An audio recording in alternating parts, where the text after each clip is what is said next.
범사가 만드는 삶의 변화라는 제목으로 하나님 말씀에 함께 은혜를 받으려고 합니다. 하나님의 말씀은 우리로 이 땅에서 훌륭한 시민으로 살아가게 합니다.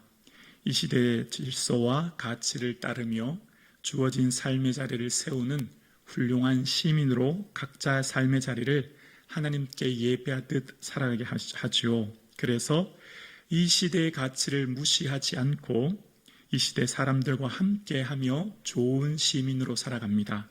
동시에 하나님께서는 우리를 이 시대 훌륭한 성도로 살게 하시는데요.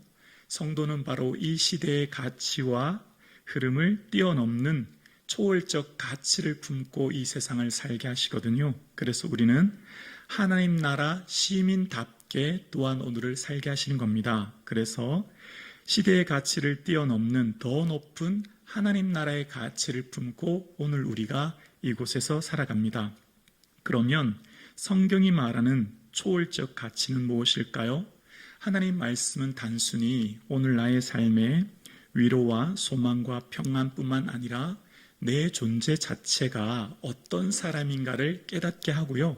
그래서 내 삶의 인생관이 완전히 변화받게 됩니다. 그래서 내가 얼마나 존귀한 사람인가를 새롭게 깨닫게 되는 거죠. 오늘날 이 시대에는 사람의 지위와 명성, 직업을 굉장히 중요하게 여깁니다. 맞습니다. 그것은 무엇보다도 중요한 가치입니다. 사람들이 중요하게 여기는 가치인 지위가 중요합니다. 그러나 성경은 그 지위보다 그 사람의 존재 자체가 더 중요하다고 이야기합니다. 그리고 그 사람이 어떤 일을 하는가와 함께 어떤 태도로 일하는가가 훨씬 더 중요함을 알게 되는데요. 그래서 오늘 본문은 하나님께서 보시는 기준과 관점, 무엇을 가치 있게 여기시는가를 보게 되는데요. 하나님은 사람이 중요하게 여기는 지위보다 그 사람의 존재, 됨됨이를 훨씬 더 중요하게 본다는 걸 알게 됩니다. 오늘 본문의 사울이 여인들의 말을 듣고 굉장히 불쾌했다라고 합니다. 자신에게는 천천을, 부하인 사울에게는 만만을 돌렸다라는 것인데요. 근데 오늘 본문을 보면 다윗은 이미 40세가 넘은 왕이었고요. 절대 권력자입니다. 모든 걸 가지고 있습니다. 반면 그 신하 다윗은 어떻습니까? 골리앗과의 전투가 지난 후 얼마 지지 않았다는 것을 보아서 지금은 10대 후반의 청소년입니다. 아직은 자신의 부하인 그를 보면서 시기했다, 불쾌하게 여겼다. 원어의 뜻은 시기하다는 뜻인데요. 어떻게 자기가 절대 군주인 왕인데 그 작은 청소년 그리고 자기 신하에게 이런 마음을 가질 수 있을까라고 생각이 듭니다. 그리고 이후에 아시지만 시기가 커져서 마음에 두려움이 생기고 그 두려움은 결국 분노를 만들어서 평생 다윗의 그림자로 다윗을 죽이기 위해 살아가는 모습을 보게 됩니다. 자, 그런데요. 다윗의 삶 가운데 이렇게 처음부터 다윗의 마음에 이런 시기의 마음이 있었던 것이 아니음을 알게 됩니다. 사울의 마음이요. 처음부터 이런 마음이 아니었던 걸 알게 돼요. 처음 사울이 왕으로 세움받았을 때는요. 자신이 왕으로 세움받은 뒤에 사람들이 어떻게 이 사람이 우리를 구원하겠느냐 하면서 멸시하는 사람들이 있었거든요. 예물을 바치지 않아요. 그런데 사울은 잠잠합니다. 자신을 멸시하는 사람에게도요, 그냥 그곳에서 침묵하고 잠잠했다는 거예요. 왕으로 처음 세움받았을 때는요, 그가 짐 보따리에 숨었습니다. 그리고 나는 가장 미약한 집안 베냐민 지파가 아닙니까? 라고 하면서 자기를 굉장히 낮추고 누군가 자신에 대해서 멸시해도 침묵하고 참는 매우 겸손한 사람이었다는 걸 알게 됩니다. 그런데 오늘은 갑자기 사람들이 하는 말이 굉장히 불쾌를 느꼈다고 하는데요. 그 분기점이 뭘까요? 왜 과거에는 그렇게 겸손했던 자신을 낮추었던 사울이 오늘은 이런 태도로 바뀌었을까요? 그 중심에는 자기가 왕이 된 것에 있거든요. 이 13장에 보면 40세 그가 왕이 되고 2년이 넘었다고 얘기하는데요. 이제 자신은 절대 권력을 가진 왕이다 생각한 겁니다. 그러니까 사울에게 있어서 가장 중요한 가치는 바로 지위였다는 겁니다. 자신의 지위가 곧 나 자신으로 동일시했다는 거죠. 왕이 곧 내가 되었다는 겁니다. 그래서 과거에는 겸손했지만, 그때는 가장 미약하고 가장 작은 지파라 고백했지만, 이제는 왕이 되고 보니 많은 사람들에게 영향력을 미치고 자기를 추앙하는 것으로부터 이제 절대적인 힘이 생기게 되고, 그 힘이 곧 자신임을 자신과 동일시하게 된 거죠. 그래서 이후에 일어나는 여인들이 하는 그 말, 신하인 다윗에게 하는 그 작은 말도 못 견디는 마음이 생겼던 겁니다. 자, 오늘날 이 시대의 흐름은 뭡니까? 지위가 곧 자기 자신과 동일시되는 사회를 살아갑니다. 그 사람의 사회적 지위는 곧 그 사람의 존재적 가치와 동일시하게 여기는 시대를 우리가 살고 있죠. 마치 사울왕처럼 말입니다. 왕이 곧 나다라고 생각했던 사울왕처럼요. 그래서 지금 사울왕은 자신의 왕이라고 하는 그 지위가 가장 중요하고요. 그것이 그에게는 어쩌면 전부나 다름없었습니다. 왜냐하면 여러분 오늘 본문 이후에 보면 자신의 딸들을요 다윗을 죽이기 위해 이용하는 내용이 나옵니다. 자신이 손을 대지 않고 블레셋 사람의 손을 대게 하고 또 그 올무를 놓아서 죽이게 했다는 내용이 나오거든요. 그러니까 자신의 그 지위를 지키기 위해서 사람을 자신의 사랑하는 자녀들을 이용하기까지 하는 모습을 보면서 사울이 자신의 지위가 얼마나 중요했던 건가를 볼 수 있습니다. 다윗을 칭송하는 그 말에 다윗에게 그가 더 얻을 것이 나라 말고 무엇인가 라고 하는 표현 속에 자신의 지위가 위태로워졌다고 느꼈거든요. 여러분, 우리에게 주어진 지위는 잠시 후면 소멸되고 사라집니다. 그래서 그 지위가 나 자신과 동일시하면 우리 모두는 공허를 느끼게 될 겁니다. 지위가 힘입니다. 권력입니다. 그러나 그것은 사라집니다. 여러분, 중년의 남성들이 은퇴하고 나면, 현직에서 퇴직하고 나면 밀려오는 공허감을 많이 느낀다고 하지 않습니까? 그 지위가 높이면 높을수록 뒤에 물러났을 때 허무와 공허는 더 클 것입니다.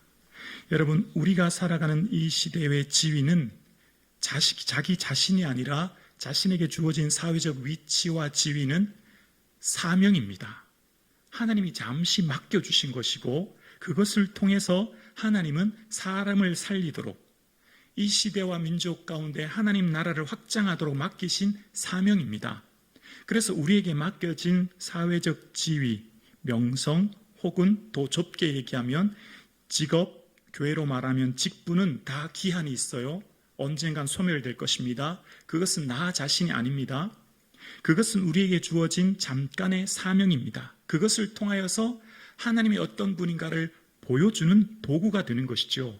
마치 왕후의 자리를 얻은 것이 이때를 위함이 아닌지 누가 아느냐라고 했던 모르드게의 말처럼, 에스더에게 했던 말처럼 그의 왕후의 자리, 지위는 하나님의 영광을 드러내는 자리인 거죠. 사울 왕의 지위는 사명입니다. 하나님께서 잠시 맡겨주신 거예요. 그것을 어떻게 사용하느냐에 따라 삶의 내용이 달라지는 거죠. 그래서 결코 그 지위는 교만해질 수 없는 겁니다. 그 지위로 교만해지면 그것은 결국 상실을 가져옵니다. 왕이 되었을 때 해야 될 규칙, 원칙을 신명기 17장에서 말할 때 그 마음이 형제 위에 교만하지 아니하고 라고 합니다.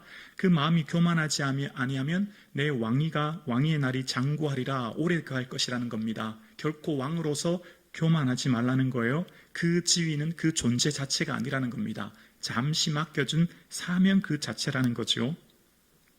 이 시대 가치는 무엇입니까? 이 시대적 가치와 흐름은 사회적 지위와 명성과 어쩌면 더 좁게 얘기하면 직업이 그 존재 자체가 되고, 그래서 많은 사람들이 존중할 것인가 그렇지 않을 것인가를 그 사람이 가지고 있는 지위로 평가합니다. 물론 우리도 이런 시대적 흐름에 부합하여 열심히 노력하고 애를 써서 선한 영향력을 미칠 수 있는 사회적 지위를 위해 올라가야 하죠. 그 이유는 훌륭한 시민으로 오늘을 살기 위함입니다. 각자 맡겨진 이 땅 대한민국에서 시대적 질서와 가치를 따르며 살아갑니다. 그러나 우리는 사회적 지위와 자리와 직함이 우리 인생의 전부가 아닙니다. 우리는 이 시대를 가치를 뛰어넘는 하나님 나라의 시민으로 살고요. 그래서 그 지위에 휘둘리지 않아요. 설령 우리가 원하고 그토록 애썼던 사회적 명성과 지위를 얻지 못해도 그것으로 인하여 절망하지 않습니다. 낙심하지 않아요. 왜죠? 우리는 우리 존재 자체가 귀하기 때문입니다. 오늘 일부 예배 드렸을 때 찬양 드렸던 아이들 보는 것만으로도 기쁘시죠? 아이들 존재 자체가 기쁨이시죠? 하나님은 우리 존재 자체가 기쁨인 거예요. 하나님 우리를 존재 그 자체로 소중히 여깁니다. 사회적 지위는 잠깐 주어진 기회입니다. 하나님께서 존귀하게 여기시는 것은 우리 존재 그 자체입니다. 하나님께서는 시편 82편에 보면 너희는 신들이며 다 지존자의 아들들이라 하였으니 라고 이야기합니다. 우리를 신이래요. 굉장히 놀랍지 않습니까? 우리는 피조물 아닙니까? 우리는 유한한 존재 아닙니까? 잠시 잠깐 이 땅에 사는 존재 아닙니까? 근데 너희는 신이며 지존자의 아들들이라 말합니다. 신이 되는 이유는 하나님이 지존자이시며 전능하신 하나님이기에 그 하나님의 자녀인 우리가 하나님의 아들 되었기 때문이라는 거예요. 그래서 이 시편 82편을 그대로 인용하신 예수님께서는 율법에 기록된 바 내가 너희를 신이라 하였노라 라고 말하지 않았느냐 하시면서 하나님의 말씀을 받은 사람들을 신이라 하였거늘 이라고 이야기합니다. 바로 우리가 하나님 말씀을 받은 우리에게 예수 그리스도께서 영생의 은혜를 주셨고 영원한 생명을 가진 우리는 예수 그리스도의 존귀한 하나님 나라의 존귀한 자녀가 되었습니다. 그래서 오늘 우리 모두는 영원을 선물로 받은 하나님의 아들, 자녀가 되었고 그 영원한 존재의 가치를 얻은 자들로 오늘을 살아갑니다. 영생을 선물로 받았기에 이 세상에서 죽고 썩고 쇠하고 사라지는 존재가 아닌 우리의 삶 자체가 하나님의 아들 됨의 건세로 오늘을 살아갑니다. 사울의 인생에서 가장 중요한 가치는 왕이라고 하는 자신의 지위였습니다. 그래서 사울은 그것을 지키기 위해서 분투하며 애를 씁니다. 그러나 사울이 기스의 아들이든 한 국가의 왕이든 하나님께서 보실 때는 사울 그 자체를 보시는 겁니다. 사울이 왕이라는 지위가 아닌 사울 그 자체를 사랑하시는 거예요. 하나님께서 다윗을 보실 때도 마찬가지예요. 다윗이 목동이든 양치기든 혹은 다윗이 왕이든 다윗 자체를 그 존재 자체를 사랑하십니다. 하나님 앞에서 모든 사람은 어떻게 평가됩니까? 한 사람의 고유한 인격체로 존중받습니다. 하나님 앞에서의 모든 사람은 각자의 존귀한 자녀로 그 독특성과 고유한 사명을 가진 자로 하나님은 모두가 한 사람 한 사람을 존귀히 귀히 여기십니다. 사울이 왕이 아니라도 하나님은 사울을 사랑하시고 다윗이 왕이 아니라도 다윗 그 자체를 사랑하시는 거죠. 모든 믿음의 선배들 다 마찬가지입니다. 베드로가 어부일지라도 그 베드로 자체를, 세리가 비록 사람들의 비난을 받는 세리일지라도 마태 그 자체를 하나님 사랑하시고 그를 부르신 겁니다. 오늘 예배드리는 저와 여러분의 삶에 저는 하나님 보실 때 김북이 목사로 보지 않고 김북이 그 자체로 보시는 거예요. 사람들과 관계는 제 지위를 통해 관계를 맺고 함께 사역하지만 하나님 앞에서는 어떤 호칭도 지위도 직함도 직업도 존재하지 않습니다. 그것은 이 땅에 사는 동안 주어진 잠깐의 사명일 뿐인 것이죠.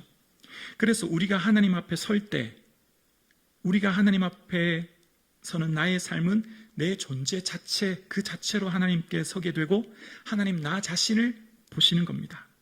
하나님은 나의 지위가 아닌 존재로 보시는 겁니다. 마치 어머니가 사랑하는 자기의 아들을 보듯이. 하나님의 사랑은 변함이 없습니다. 우리의 외모, 우리의 자격, 우리의 능력과 지위, 소유가 아닌 내 존재 자체를 사랑하십니다.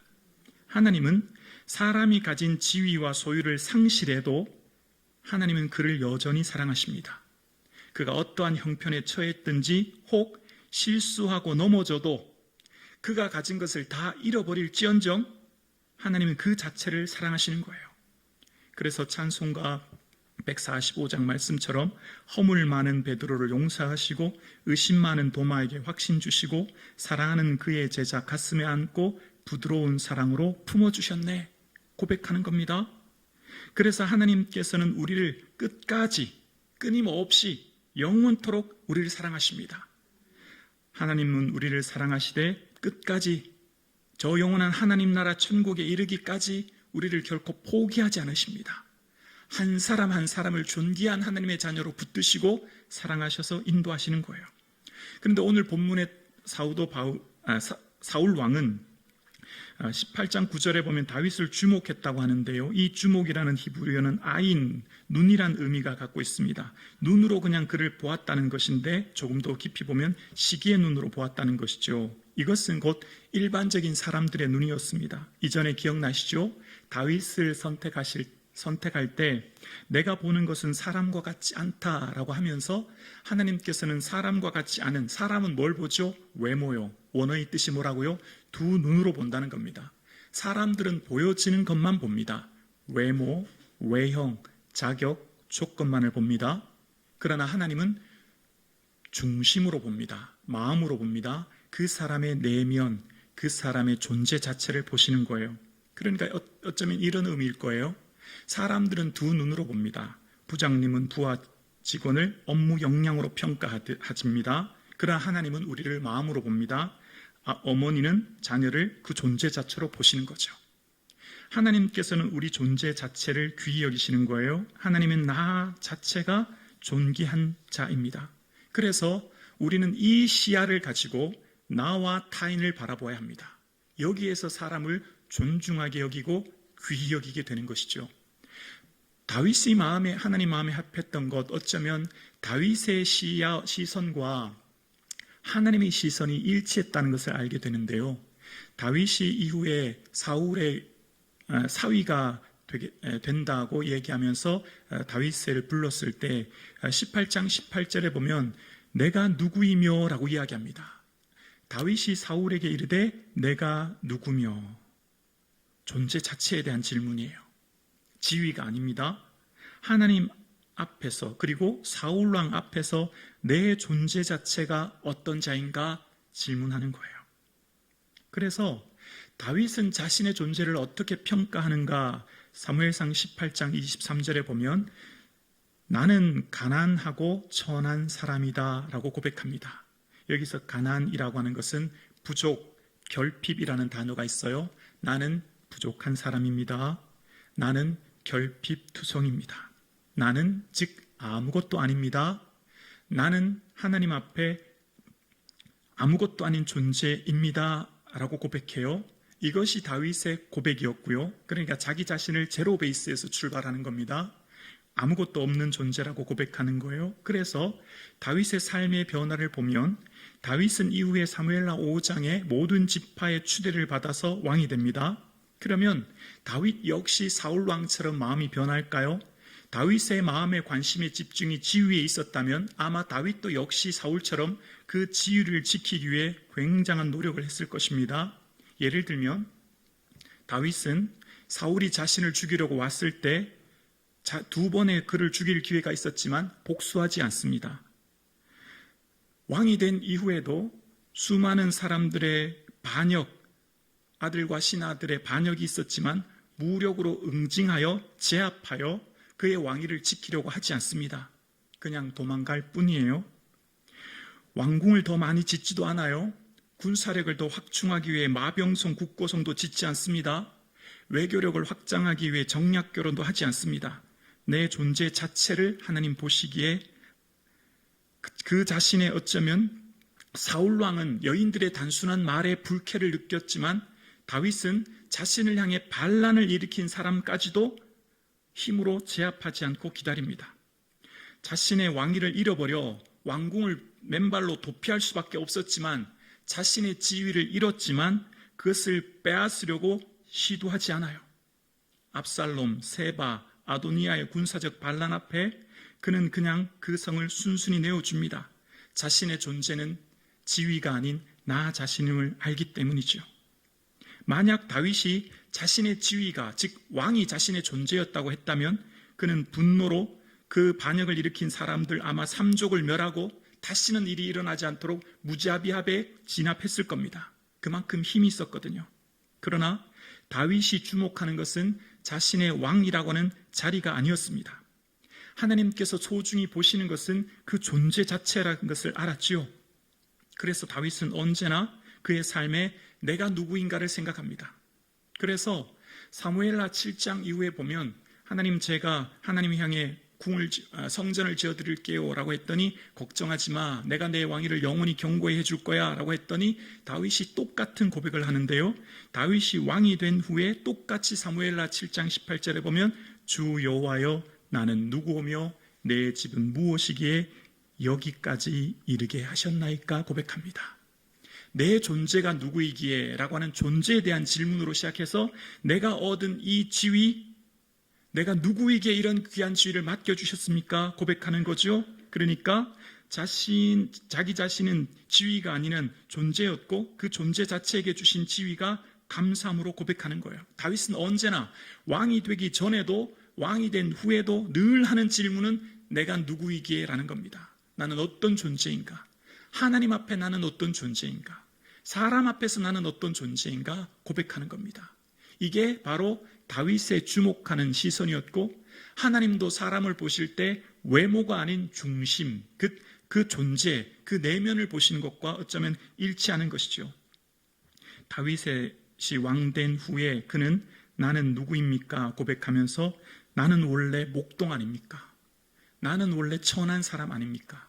나는 원래 가난한 사람 아닙니까? 나는 원래 형님 아버지 집의 막내 아닙니까? 제가 도저히 왕으로서의 자리를 얻을 수 없는 자 아닙니까? 라는 질문이죠. 내게 주신 은혜가 과분한 것을, 내게 주신 은혜가 넘치다고 고백하는 이유는 내 자체가 영인 것을, 내 자신이 아무것도 아닌 것을 고백했기 때문이에요. 하나님은 사람을 외모가 아닌 그 사람의 존재를 보십니다. 있는 그대로의 나를 사랑하십니다. 있는 그대로의 나를 존귀 여기시는 거예요. 그래서 하나님께서는 내가 뭘 외적으로 꾸미지 않아도, 내가 무슨 외형적으로 애를 쓰지 않아도, 힘쓰지 않아도 가만히 있는 내 존재 자체가 하나님의 헵시바가 되는 거예요.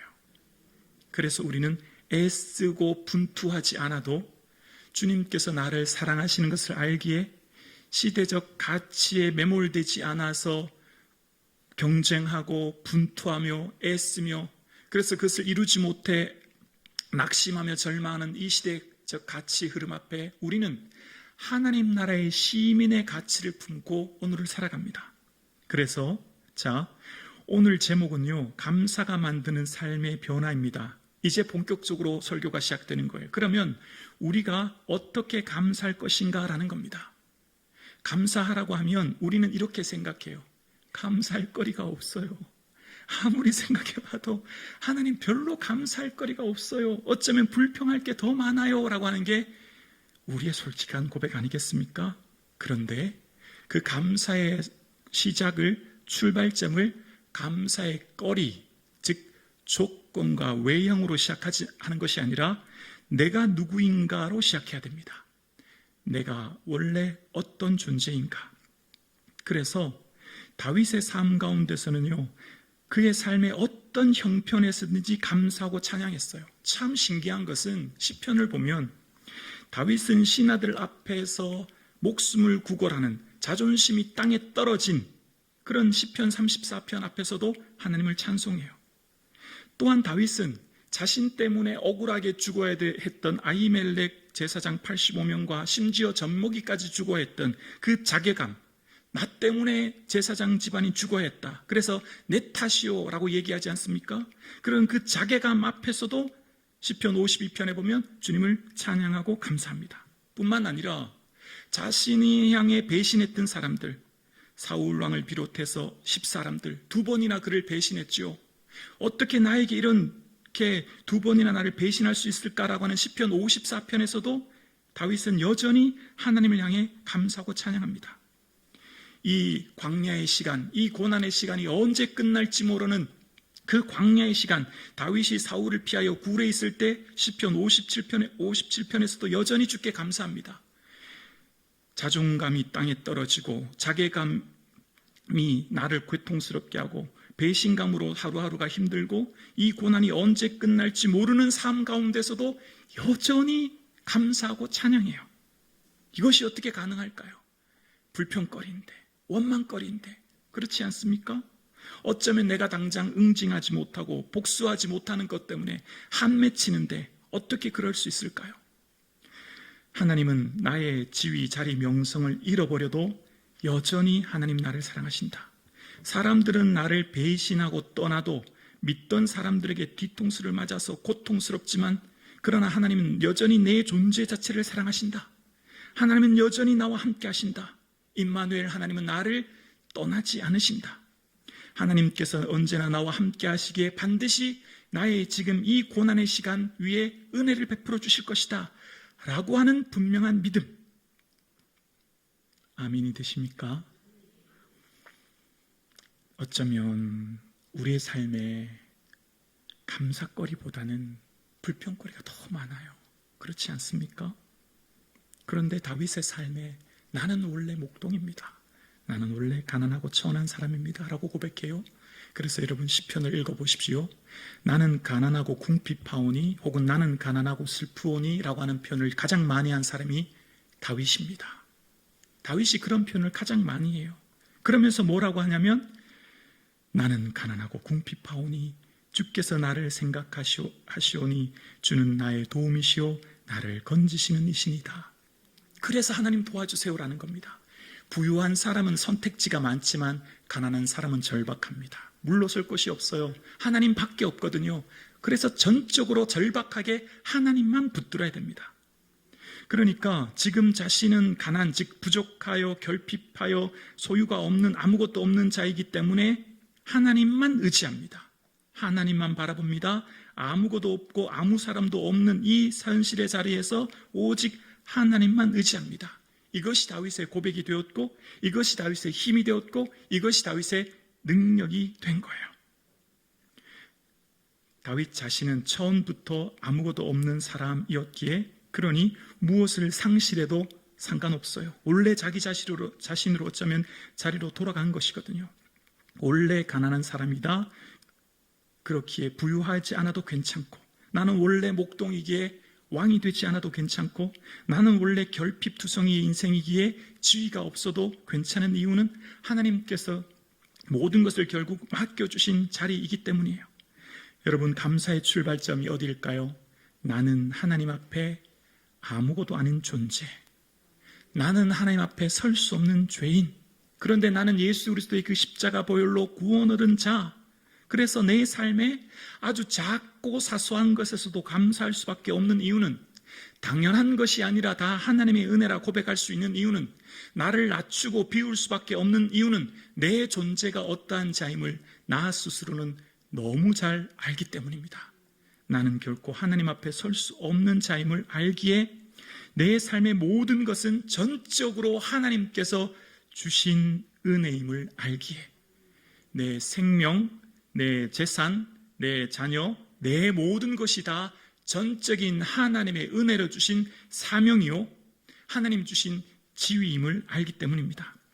삶의 자리를 충실히 세워갈 수 있는 다윗의 힘은 여기에서 나왔던 것이죠. 그래서 내게 줄로 재어준 구역이 아름다운 곳이요 나의 기업이 실로 아름답도다 고백하는 이유는 내가 삶의 자리가 어떠하든 어떤 곳에 있든지 하나님께서 맡겨주신 삶의 자리, 줄로 재어준 구역이 하나님께서 주신 자리임에 아름다운 곳이요 감사의 자리로 고백할 수 있게 된 것이죠.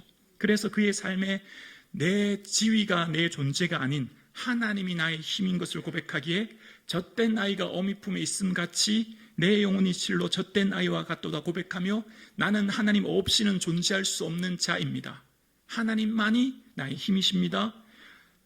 하나님이 계셔야 오늘 내가 있습니다. 동시에 하나님이 나의 만족 되십니다. 고백하는 것이 다윗이었습니다. 그래서 다윗의 한 가지 소원이 평생에 여호와의 집에 살고 여호와의 성전을 사모하는 것.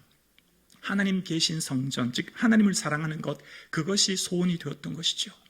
그의 삶 가운데 어떤 것보다도 소중한 것은 바로 하나님이 함께 하심의 은혜를 기억했거든요.